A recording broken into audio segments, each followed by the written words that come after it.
الحمد لله والصلاة والسلام على رسول الله. اعوذ بالله من الشيطان الرجيم. بسم الله الرحمن الرحيم. ياسين والقرآن الحكيم إنك لمن المرسلين على صراط مستقيم تنزيل العزيز الرحيم. سورہ یاسین ہے جس کا کچھ حصہ 22ویں پارے کے آخر میں ہے اور کچھ حصہ 23ویں پارے کے آغاز میں ہے. سورہ یاسین کے تعلق سے بہت سی باتیں ہمارے معاشرے میں بڑی معروف اور مشہور ہیں. مثلا اس سورت کے تعلق سے یہ بات مشہور ہے کہ ہر چیز کا دل ہوتا ہے اور قرآن مجید کا دل سورہ یاسین ہے. یہ بات صرف مشہور ہے لیکن ثابت نہیں ہے. اور ایک اور بات بیان کی جاتی ہے کہ جو انسان صبح کے وقت سورہ یاسین پڑھ لیتا ہے اس کی بخشش کر دی جاتی ہے. یہ روایت بھی سنداً ضعیف ہے، ثابت نہیں ہے. اور ایک بات اور بھی مشہور ہے کہ تم اپنے مرنے والوں کے قریب سورہ یاسین کو پڑھا کرو. یہ بات بھی ثابت نہیں ہے. البتہ اس کے بارے میں صرف ایک بات ثابت ہے. وہ عبداللہ بن عباس رضی اللہ تعالی عنہما فرماتے ہیں کہ جو انسان صبح کے وقت سورہ یاسین پڑھتا ہے تو شام تک اس کی جو مشکلات ہیں اس میں آسانی پیدا ہو جاتی ہے، اور جو انسان شام کو پڑھتا ہے صبح تک اس پر آسانیاں ہو جاتی ہیں. یہ عبداللہ بن عباس رضی اللہ تعالی عنہما کا قول ہے، لیکن یہ حکماً مرفوع ہے. کوئی بھی صحابی ایسی بات اپنی رائے سے یا اپنی مرضی سے بیان نہیں کر سکتا. یقیناً یہ بات انہوں نے نبی کریم صلی اللہ علیہ وسلم سے سنی ہے، تب انہوں نے یہ بات ارشاد فرمائی ہے. تو سورہ یاسین کے فضائل میں صرف یہی ایک بات ثابت ہے. اس کے علاوہ تجربے ہیں. علماء سلف نے مرنے والے کے قریب سورہ یاسین کو پڑھا تو اللہ رب العالمین نے ان کے لیے معاملے کو آسان کیا ہے. لیکن اس کا تعلق صرف مجرب کے ساتھ ہے، تجربے کے ساتھ ہے. آپ اس کو حدیث بنا کر پیش نہیں کر سکتے. یعنی ممکن ہے بعض کو فائدہ ہو اور بعض کو فائدہ نہ بھی ہو. جیسا کہ امام عبدالغنی المقدسی رحمہ اللہ تعالی، انہوں نے اپنے بیٹے سے کہا تھا جب آپ قریب الموت تھے کہ مجھ پر سورہ یاسین کی تلاوت کیجیے. تو بیٹے نے ایسا ہی کیا تو ان کے لیے موت کے معاملے کو آسان کر دیا گیا تھا. سفیان ثوری رحمہ اللہ کے بارے میں بھی ایسا واقعہ ملتا ہے. غزیر بن حارث رحمہ اللہ کے بارے میں بھی ایسے واقعات ملتے ہیں. لیکن اس کا تعلق تجربے کے ساتھ ہے. لیکن اس پر جو روایات بیان کی جاتی ہیں وہ قطعاً ثابت نہیں ہے. سورہ یاسین کا آغاز فرمایا کہ یاسین والقرآن الحکیم، قسم ہے قرآن حکیم کی. قرآن کی قسم کھا کر اس سورہ کا آغاز کیا گیا ہے. انک لمن المرسلین، کہ بے شک آپ رسولوں میں سے ہیں. کفار مکہ اللہ کے پیغمبر کی رسالت کا انکار کیا کرتے تھے کہ آپ اللہ کے رسول نہیں ہیں. لست مرسلا، آپ رسول نہیں ہیں. اللہ نے دو قسمیں اٹھائی، قرآن کریم کی بھی کہ قسم قرآن حکیم کی کہ بے شک آپ رسولوں میں سے ہیں، اور اعلیٰ صراط مستقیم، آپ سیدھے راستے پر ہیں. مستقیم کا معنی خط مستقیم، جو سیدھا راستہ ہوتا ہے جس میں کوئی ٹیڑھا پن یہ کجروی نہیں ہوتی، اسے صراط مستقیم کہا جاتا ہے. دیکھیں دو صراط ہیں، راستے دو ہیں، ایک دنیا میں ہے اور ایک آخرت میں ہے. جس انسان کا دنیا کا راستہ صراط مستقیم رہے گا وہ انسان اخروی راستے پر بھی سیدھا رہے گا. دنیا میں صراط مستقیم قرآن کا نام ہے، حدیث کا نام ہے، اسلام کا نام ہے، صحابہ کرام کے راستے کا نام صراط مستقیم ہے، اللہ کے پیارے پیغمبر کی اتباع کا نام صراط مستقیم ہے. جو انسان دنیا میں ان پہ گامزن رہے گا تو کل قیامت والے دن جب پل صراط کا مرحلہ آئے گا وہ راستہ سیدھا نہیں ہے. دنیا کا راستہ صراط مستقیم ہے کتاب و سنت کا، لیکن پل صراط کا راستہ سیدھا نہیں ہے، اس کو ٹیڑھا ہوگا. وہ یہ اسی کے لیے سیدھا کیا جائے گا جو دنیا میں صراط مستقیم پر صحیح رہے گا. علامہ ابن قیم رحمہ اللہ نے بڑی یہاں یہ نفیس گفتگو کی ہے کہ پل صراط اس کے لیے آسان ہوگا جو دنیا میں صراط مستقیم پر صحیح رہے گا. تو یہاں ٹیڑھا رہا وہاں بھی انسان چل نہیں سکے گا. اللہ نے دو قیام بنائے ہیں، ایک قیام نماز کا ہے اور ایک قیام اللہ کے سامنے ہوگا قیامت والے دن، یوم یقوم الناس لرب العالمین. جس کا دنیا میں نماز کا قیام صحیح رہا وہ اللہ کے سامنے کھڑا ہو سکے گا، جو دنیا میں بے نمازی رہا، قیام نہیں کیا، اور اللہ کی بارگاہ میں بھی قیام نہیں کر سکے گا.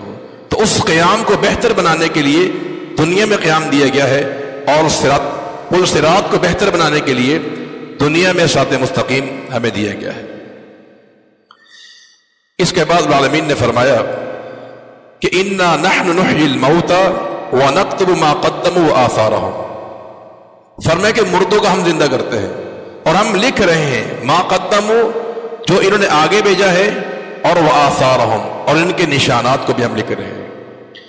دو ہی چیزیں ہیں، یا انسان کے اعمال آگے جاتے ہیں ہم وہ بھی لکھ رہے ہیں، اور وآثارهم، اور جو اعمال پیچھے چھوڑ کر گئے ہیں ہم ان کو بھی لکھ رہے ہیں. ایک انسان زندگی میں جو عمل کرتا ہے وہ آگے جاتا ہے، اور عمل چھوڑتا کیا ہے کہ اپنے جانے کے بعد اس نے کوئی مسجد، کوئی ادارہ، کوئی نیک اولاد، کوئی تصنیف، کوئی تعلیم، کوئی شاگرد، یہ سارے صدقہ جاری ہیں، یہ آثارہم ہیں. جو آگے بھیجے ہیں وہ بھی لکھے ہوئے ہیں، اور جو پیچھے چھوڑ کر آ رہا ہے وہ بھی لکھے ہوئے ہیں. اور ایک معنی آثارہم کا یہ بھی ہے کہ ہم انسان کے قدموں کے نشانات لکھتے ہیں. اس کی مثال یہ ہے کہ جب ایک نمازی گھر سے نکلتا ہے اور مسجد میں نماز پڑھنے کے لیے آتا ہے تو رسول اللہ صلی اللہ علیہ وسلم کا فرمان ہے کہ جب وہ چل کر آتا ہے ایک ایک قدم اٹھانے پر درجہ بلند ہوتا ہے اور ایک قدم رکھنے پر سے گناہ معاف ہوتے ہیں. تو یہ آثارہم، قدموں کے جو نشانات ہیں یہ بھی انسان کے لکھے جا رہے ہیں اور نام اعمال بھی اس کو درج کیا جا رہا ہے. اس کے بعد اللہ تعالیٰ نے ایک شخص کا واقعہ بیان کیا ہے جس کا تعلق انطاکیہ بستی کے ساتھ تھا. اس بستی میں اللہ نے 3 انبیاء بھیجے تھے، وقتاً فوقتاً یک بعد دیگر 3 انبیاء آئے، لیکن تینوں انبیاء کے آنے کے باوجود بھی قوم نے ان کو جھٹلا دیا اور کہا کہ تم ہمارے لیے منحوس ہو، تم ہمارے جیسے انسانی ہو. یہ پرانا رویہ ہے قوموں کا انبیاء کے ساتھ کہ تم بشر ہو، انسان ہو، ہم تمہیں منحوس سمجھتے ہیں. ان انبیاء نے بڑی حوصلہ کے ساتھ برداشت کرتے ہوئے کہا کہ ہم پیغمبر بن کر ہمیں بنا کر بھیجا گیا ہے، ہمارے اندر کوئی نحوست نہیں ہے. انبیاء کبھی منحوس نہیں ہوتے ہیں، وہ تو قوموں کے لیے مصلح بن کر آتے ہیں، اصلاح کرنے والے، خیر خواہ بن کے آتے ہیں.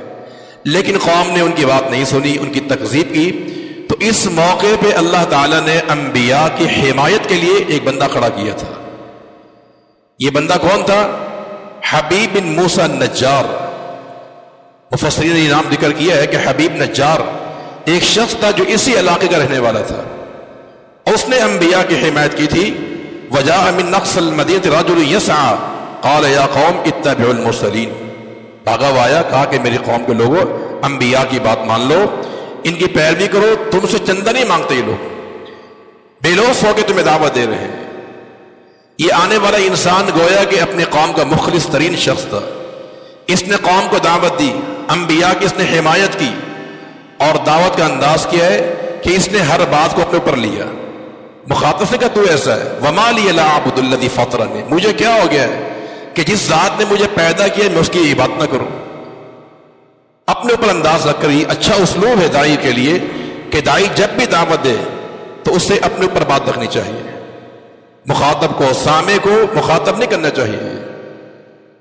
کہا کہ مجھے کیا ہو گیا ہے کہ لا اعبد الذی فطرنی، کہ میں اس کی عبادت نہ کروں جس نے مجھے پیدا کیا ہے. یعنی حق یہ کہ جو خالق ہے اسے کی عبادت کرنی چاہیے. اگر مجھے کوئی تکلیف پہنچے، کون ہے جو مجھے اس تکلیف سے بچائے گا؟ اللہ کی ذات ہے. قوم کو دعوت دی، اپنا عقیدہ بیان کیا کہ انی آمنت بربکم، میں تو اللہ پر ایمان لے آیا ہوں، فاسمعون، تم بھی میری بات سن لو. لیکن قوم نے ایک نہ مانی. جنہوں نے انبیاء کی بات نہیں مانی اس کی بات کیسے مانتے ہو؟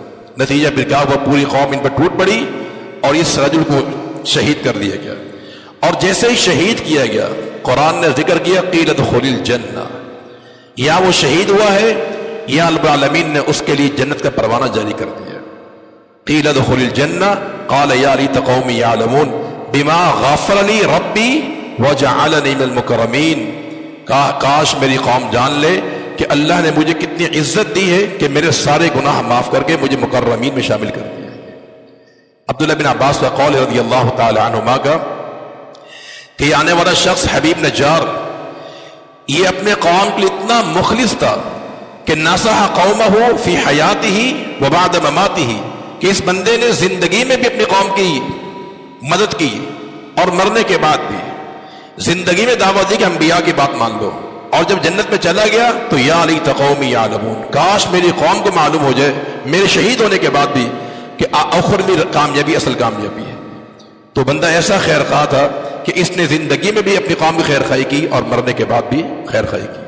نتیجہ پھر کیا ہوا؟ اللہ نے ایک چیخ کے ذریعے پوری قوم کو تباہ برباد کر دیا تھا. جو قوم صالحین کا ساتھ نہیں دیتی ہے، انبیاء کی گستاخی کرتی ہے، تو یا حسدن علی العباد ما یاتہم من رسول الا کانوا بہ یستہزئون. ایک چیخ آئی جس نے ان کو بجھا دیا اور صفحہ ہستی سے ان کو مٹا دیا گیا تھا. اس کے بعد العالمین نے ایک نشانی بیان کی ہے کہ وآیۃ لہم الارض المیتہ احییناہا واخرجنا منہا حبا فمنہ یاکلون. زمین مردہ ہوتی ہے، اس پہ انسان دانا ڈالتا ہے اور پانی لگاتا ہے تو وہ اس سے نباتات پیدا ہوتے ہیں. فرمائے کہ حباً انسان کے لیے ہم نے غلہ پیدا کیا ہے جس کو انسان کھاتا ہے، اناج. اور مزید فرمائے کہ باغات بھی ہم نے پیدا کیے ہیں. دیکھیں یہاں دو چیزیں ہیں، ایک ہے اناج اور ایک ہے پھل. انسان کی جو غذا پوری ہوتی ہے وہ پھل سے نہیں ہوتی ہے. انسان کو اپنی غذا پوری کرنے کے لیے وہ غلے کا محتاج ہوتا ہے. اگر ایک انسان پوری زندگی پھل کھاتا رہے اس کو غذا حاصل نہیں ہوتی. یہ رب العالمین کی شان ہے کہ اس نے زمین سے ہمارے لیے اناج پیدا کیا ہے تاکہ جو ہماری غذائی ضرورت ہے وہ پوری ہو سکے. پھلوں سے انسان کی غذا پوری نہیں ہوتی ہے. اور پھر یہاں رب العالمین نے قیامت کا منظر بیان کیا ہے کہ وَنُفِخَ فِي الصُّورِ، سور پھونک دیا جائے گا. جب سور پھونکا جائے گا تو پھر ہر چیز کا نظام درم برم ہو جائے گا. کسی بھی انسان کو سنبھلنے کا موقع نہیں ملے گا. یہ سنبھلنے کا موقع سور پھونکنے سے پہلے ہے. رسول اللہ صلی اللہ علیہ وسلم کا فرمان ہے کہ ایک انسان گھر میں کھانا کھا رہا ہوگا، اپنا لقمہ اٹھائے گا، منہ کی طرف لے کر جائے گا، سور پھونک دیا جائے گا، اسے لقمہ کھانے کی توفیق نہیں دی جائے گی. رسول اللہ صلی اللہ علیہ وسلم کا فرمان ہے کہ دو بندے کاروبار کر رہے ہوں گے، ایک کپڑا بیچنے والا ہے، ایک خریدنے والا ہے. تھان کھلا پڑا ہوا ہے، کپڑا دکھا رہا اس کو، جو سور پھونک دیا جائے گا، اسے کپڑا لپیٹنے کا موقع نہیں دیا جائے گا. یہ سب معاملے اس وقت انسان کے سامنے کیے جائیں گے. جب سور پھونک دیا جائے گا، قیامت قائم ہو جائے گی تو اہل جنت میں جائیں گے اور ان کی بیویاں آپس میں آمنے سامنے بیٹھے ہوئے ہوں گے، گپ شپ کر رہے ہوں گے. یا قرآن پر نقشہ کھینچا ہے کہ ان اصحاب الجنت اليوم فی شغل فاکہون ہم وازواجہم فی ظلال علی الارائک متکئون لہم فیہا فاکہہ ولہم ما یدعون سلام قولا من رب الرحیم. جنتی جنت میں جائیں گے اور تخت نشین ہوں گے، آپس میں باتوں میں مصروف ہوں گے. ان کی بیویاں سائے کے اندر ہوں گی، جو مانگیں گے ان کو دیا جائے گا. دنیا میں صبر کیا روزے رکھ کر، یہاں جو طلب کریں ان کو دیا جائے گا. سلام، سب سے بڑی بات یہ ہے کہ سلامتی ہو کس کی طرف سے؟ رب الرحیم کی طرف سے. اللہ کا سلام کا پیغام آئے گا. اللہ تعالیٰ ہمیں ایسے لوگوں میں شامل فرما دے گا. اس کے بعد سورۃ صافات ہے. سورۃ صافات میں آغاز میں اللہ تعالیٰ نے فرشتوں کی چند صفات کا ذکر کیا ہے کہ وہ صافات صفا، قسم ان فرشتوں کی جو صفے بنانے والے ہیں. صف بندی کا عمل یہ فرشتوں کی صفت ہے. رسول اللہ صلی اللہ علیہ وسلم کا فرمان ہے کہ فضلنا علی الناس بثلاث، ہمیں اللہ نے سابقہ امتوں کے مقابلے میں 3 چیزوں پر فوقیت دی ہے. یہ 3 چیزیں ایسی جو ہمیں دی گئی ہیں اور امتوں کو نہیں دی گئی. ان میں سے ایک یہ ہے کہ ہماری صفیں جو ہیں فرشتوں کی طرح ہیں. جس انداز سے فرشتوں کی صفیں ہیں وہ صفیں ہمارے پاس ہیں. اور ایک حدیث میں اس کی وضاحت ہے کہ فرشتوں کی صف بندی کیا ہے کہ یتمون الصفوف الاول ویتراصون فی الصف، کہ فرشتے جب صف بناتے ہیں تو پہلے مکمل کرتے ہیں، پہلی کو جو ہے بعد والی بات میں کرتے ہیں، اور آپس میں مل کے کھڑے ہوتے ہیں. ویتراصون فی الصف. تو جس انداز سے صف بندی فرشتوں کی ہوتی ہے، یہی انداز صف بندی کے ہمارے پاس موجود ہے بحمد اللہ توفیق کی تعالی، کہ قدم سے قدم ملا کر کندھے سے کندھا ملا کر کھڑے ہوتے ہیں اور صف اول کو پہلے پر کیا جاتا ہے، بعد میں سب بنائی جاتی ہے دوسری باری۔ اس کے بعد عالمین نے اس سورہ میں انبیاء علیہ السلام کا ذکر کیا ہے۔ نوح علیہ السلام، ابراہیم علیہ السلام، موسیٰ علیہ السلام ہے، الیاس علیہ السلام ہے، یونس ہے، لوط ہے علیہ السلام۔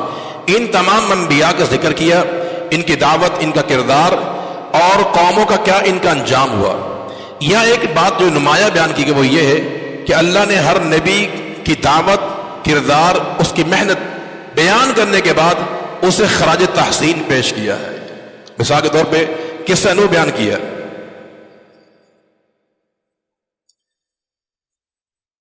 فرمایا کہ نوح علیہ السلام نے اپنی قوم کو 950 سال دعوت دی، تو سلام علی نوح فی العالمین، یہ خراج تحسین ہے، سلامتی ہو نوح پر العالمین تمام جہانوں میں۔ انا کذالک نجزی المحسنین، ہم نیکی کرنے والے کو یہی بدلہ دیا کرتے ہیں۔ تو یہ خراج تحسین پیش کیا ہے اللہ تعالیٰ نے نوح علیہ السلام کو ان کی دعوت کی بنیاد پر اور ان کے اچھے کردار کی بنیاد پر۔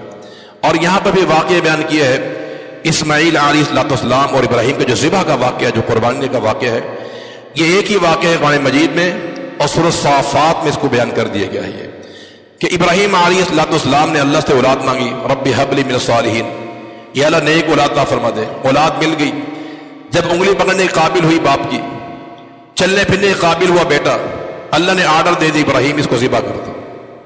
عجیب خواب دیکھا، بیٹے کو بلایا، کہا کہ انی ارا فی المنام انی اذبحک، میں نے خواب دیکھا تو یہ ذبح کر رہا ہوں، فانظر ماذا تری، تیرا کیا خیال ہے؟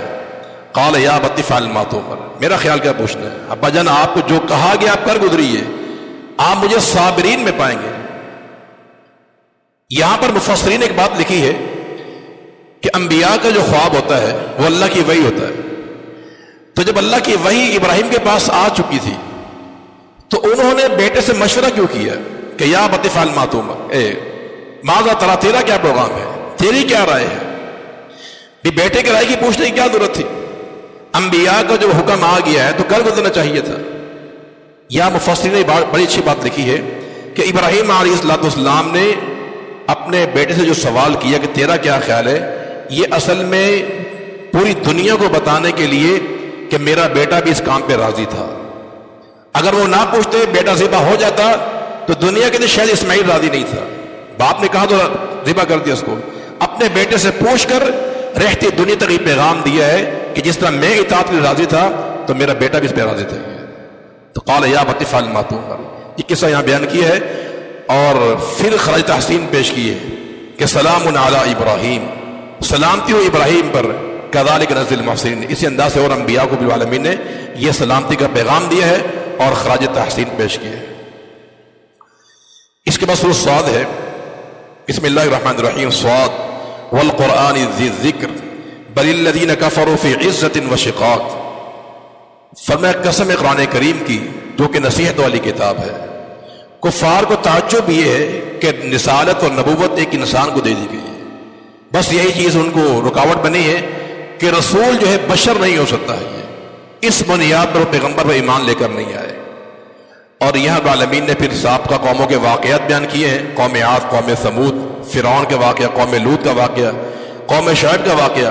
یہ انبیاء قوموں کے واقعات بیان کر کے کفار کو خبردار کیا ہے کہ یہ قومیں بڑی طاقتور تھی، مضبوط ترین تھی، قد آور تھے، لیکن انہوں نے جب انبیاء کی تکذیب کی، ان کا انجام کیا ہوا پھر وہ سب کے سامنے ہے۔ تمہیں ہم خبردار کر رہے ہیں کہ اگر تمہارا بھی یہی رویہ رہا تو تم ہمارے کو چہیتے نہیں ہو، تمہیں بھی تمہیں برباد کر دیا جائے گا۔ پھر ایسا ہی ہوا، بدر کے میدان میں بڑے بڑے کفار جہنم واصل کر دیے گئے تھے۔ اور پھر یہاں العالمین نے انبیاء علیہ السلام کے تعلق سے تین واقعے بیان کیے ہیں۔ داؤد علیہ السلام کا واقعہ بیان کیا ہے، سلیمان اور ایوب علیہ السلام کا واقعہ۔ داؤد علیہ السلام کا واقعہ یہ بیان کیا ہے کہ آپ اپنے حجرے خاص میں اللہ کی عبادت میں مصروف تھے کہ اچانک دو شخص دیوار پھلانگ کر اندر آ گئے، دروازے کے راستے سے نہیں آئے بلکہ دیوار پھلانگ کے اندر داخل ہو گئے، تو آپ گھبرا گئے۔ یقینی بات ہے انبیاء میں فطری خوف ہوتا ہے۔ حضرت موسیٰ کو جو عصا تھا، جو سانپ بن گیا تھا، آپ ڈر گئے تھے، آپ بھی انبیاء بشر ہوتے ہیں، ان میں فطری خوف ہوتا ہے، تو اچانک دو انسانوں کا کود کر آنا دیوار سے، یقینی بات خوف تو آئے گا. کہا گھبرائیے نہیں آپ، ہمارا ایک مقدمہ ہے. پھر مقدمہ یہاں بیان کیا گیا ہے، لیکن یہاں دو باتیں قابل غور ہیں. پہلی بات تو یہ ہے کہ داؤد علیہ السلام غصے میں نہیں آئے، غصے میں آپ نہیں آئے، کیونکہ ان کے دو کام غلط تھے. ایک کام تو یہ تھا کہ دیوار پھلانگ کر آئے وہ، اور نمبر تو کہا کہ آپ نے فیصلہ کرنا انصاف کے ساتھ. حالانکہ انبیاء منصف ہوتے ہیں، وہ انصاف پر فیصلہ کرتے ہیں. یہ دو باتیں کافی تھی غصہ دلانے کے لیے. لیکن انبیاء کا شیوا ہوتا ہے کہ انبیاء غصے میں نہیں آتے ہیں، وہ اخلاق کے پیکر ہوتے ہیں، ان میں صبر، تحمل، برداشت کا مادہ ہوتا ہے. یہ اگر کوئی ہم جیسا ہوتا، یہ حرکت کرتا تو کبھی برداشت نہ ہوتا. تو یہاں قصہ یہ بیان کیا گیا کہ وہ دونوں دیوار پھلانگ کے اندر آئے تھے، اپنا قصہ بیان کیا، داؤد علیہ السلام نے ان کا فیصلہ کر دیا تھا. اور ایک واقعہ بیان کیا سلیمان علیہ السلام کے حوالے سے کہ ان کے پاس کوئی جہادی گھوڑے موجود تھے، بڑے اصیل گھوڑے پلے ہوئے، بڑے عمدہ گھوڑے تھے، جہاد کے لیے آپ نے تیار کیے ہوئے تھے. تو آپ کے سامنے ان کو لایا گیا. سلیمان علیہ السلام نے ان کی کمروں پہ ہاتھ پھیرا، ان کے بالوں پر، گردن پہ ہاتھ پھیرا، اور ان کو بھی بھگایا، آپ نے دوڑ لگوائی ان کی. پھر آپ کی آنکھوں سے اوجل ہو گئے. میں ردوها علیہ، انہیں واپس لے کر آؤ.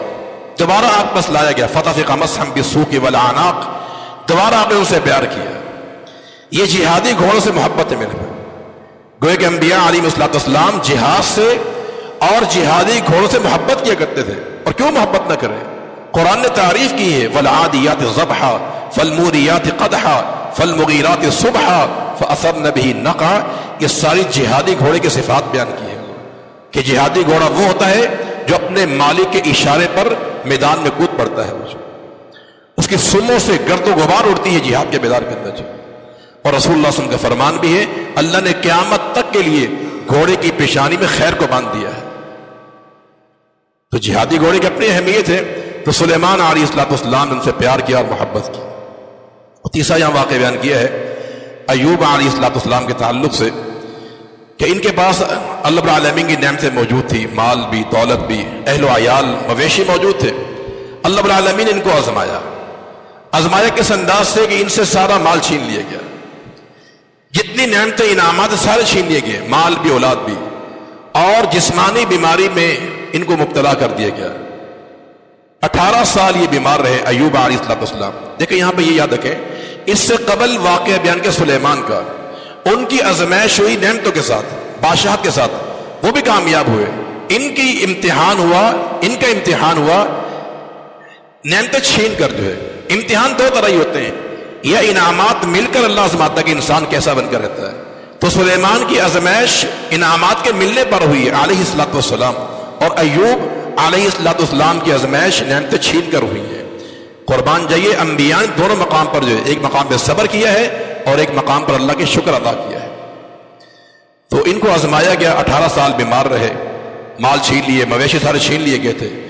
اتنی تکلیف کے باوجود 18 سال بیمار رہے، کبھی زبان پر شکوہ نہیں آیا، وویلا نہیں آیا.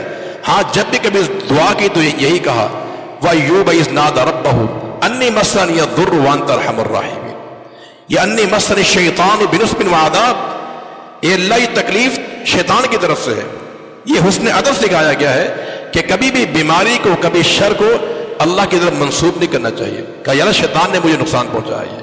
انت ارحم الراحمین، تو ارحم بھی ہے، راحمین بھی ہے. تو یہ ان صفات کا واسطہ ہے.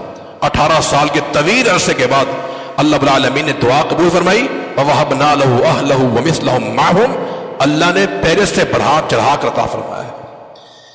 جو انسان صبر کر لیتا ہے، اللہ انسان کو اتنا نوازتا ہے کہ اس کو وہم و گمان بھی نہیں ہوتا ہے. یہ اور ایوب کے صبر کو قرآن نے صبر کہا ہے.